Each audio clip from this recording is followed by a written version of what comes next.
Hello! So, this is the Kaleidoscope. Hindi. Kaleidoscope Tarot. Color plus culture. Crystal Banner yung kanyang author. So, nakalagay dito, Spiritual Advisory, Divine Content. Ayan siya. Ito yung gilid. Ito yung kabilang gilid. Ito siya. At the back. Ganyan. So, this cost around 3,600. Guys, gamit ko na to. Pero ibibenta ko na siya. Ito yung kanyang guide. So, sa guide niya, ang kagandahan, although wala siyang pictures, meron siyang reverse meaning. Then, let's see kung may spread siya. Wala siyang spread. Pero, meron siyang reverse meaning, symbols. Ina-explain niya yung mga symbols ng bawat deck. Which is good. Kung bakit nandun yung symbols, ina-explain niya. Ayan. So, ganito siya.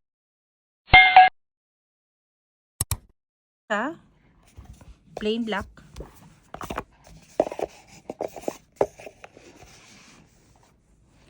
Gilded siya, silver gilded, na parang hologram na nag-iiba-ibang kulay na rainbow. Ayan, nagamit ko na siya. Mga ilang beses ko na rin siyang nagamit. Used but not abused. Binibenta ko siya sa Shopee ko. Maganda siya. So, kung magre-reverse reading ka, hindi rin siya halata. Kasi, isang block lang siya na parang may portal sa gitna. Ayan. Ganyan siya. So, ito yung reverse. Ito yung upright. Hindi siya halata. So, okay siya for reverse reading. Then, yung size niya, it's a tarot, regular tarot deck size. No? Very, ano to, Gen Z.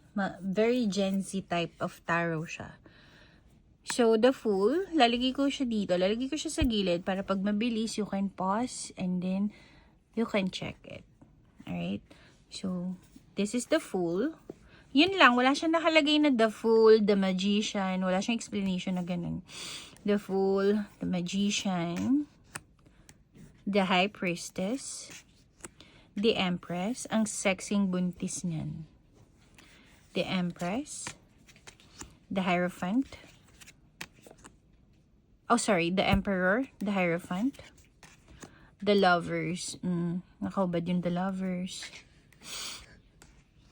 Tignan nyo yung the Chariot. O, diba? Lamborghini. The Strength. O, literal na strength. Hermit.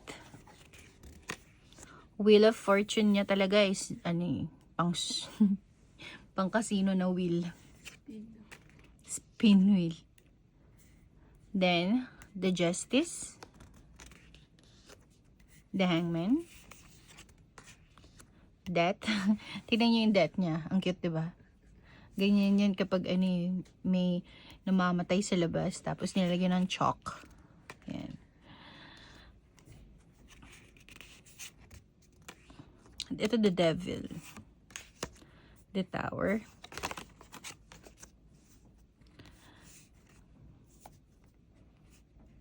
The Moon. The Sun. The Moon.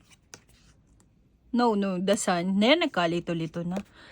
The Star, the Sun, the Moon, the Moon, the Sun. Judgment. The World. Ace of Wands. Two of Wands. Three of Wands. Four of Wands. Five of Wands. Six of Wands. 7 of Wands, 8 of Wands, 9 of Wands, 10 of Wands, Page of Wands. Oh, kayo na mag-isip sa Knight of Wands. Mga green-minded dyan.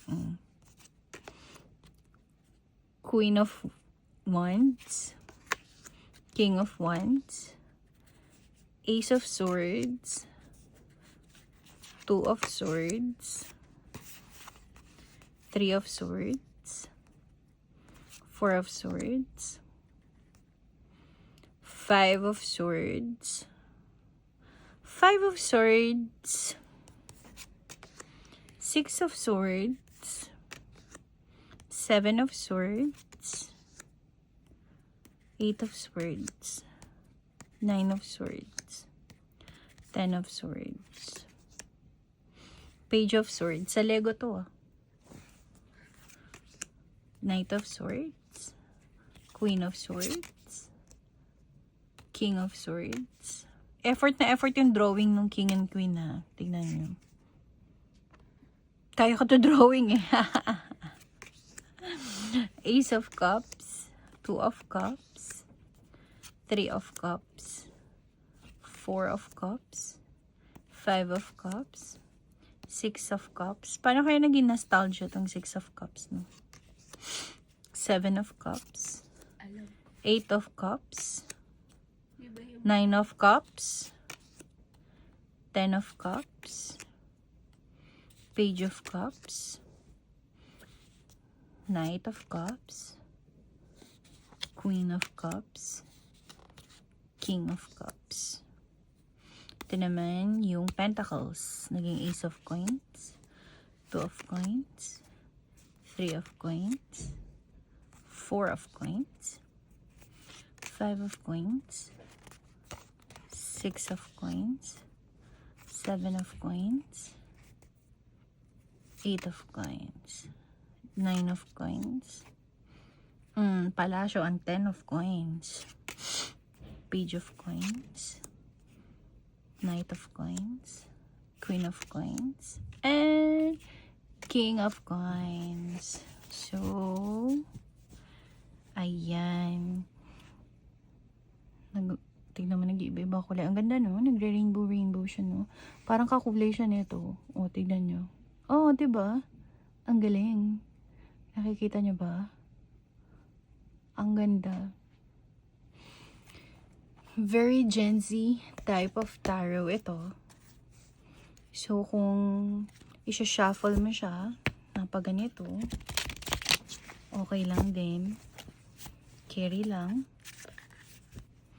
Kung pag ganito yung shuffle. Kung pag ganito naman yung shuffle,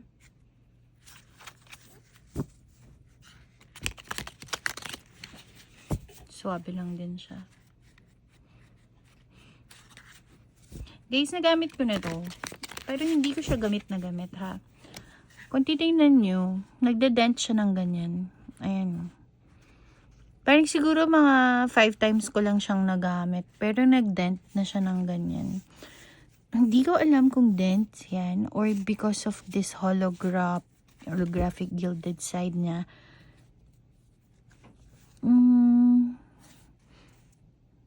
Hindi ko alam kung dent siya or ano. Ayun. So, sa quality naman, okay lang din naman yung quality niya. Hindi siya yung basta-basta nafo-fold agad. And yung smoothness niya, okay lang din. Hindi sobrang dulas. Hindi rin sobrang rough. So, yun. Yung illustration naman niya, pwede siya sa mga beginners. For me, okay naman siya for beginners. Intuitive, naman siya, tarot type. And then, ayan, intuition, no? Where the universe, intuition, color, and culture meet. So, a dope illustrated deck and guidebook. Ayun. For me, this is 9 out of 10. Kaya nga nagamit ko siya mga halos 5 times lang. Nagamit ko siya for 5 times. Maganda siya gamitin. 9 out of 10 siya para sa akin. Ayun na naman yung aso ko. 9 out of 10. Gusto ko siya. Pati yung texture. Yung box, simple lang. Yung book, hindi naman kasi ako nagbabasa ng book. So, I'm not into kahit gano'n pa kakapal yung book. Usually, ng mga tarot, hindi ko binabasa. More on intuitive reading talaga ako. So, yun. For me, 8 out of 10. Good siya with the price. For me, it's kind of pricey, no? Compare with the other tarots. Pricey siya. But, maganda naman kasi. Magandang klase siya.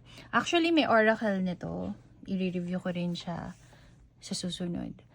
So, gawa din ni Kaleidodope. Ayun.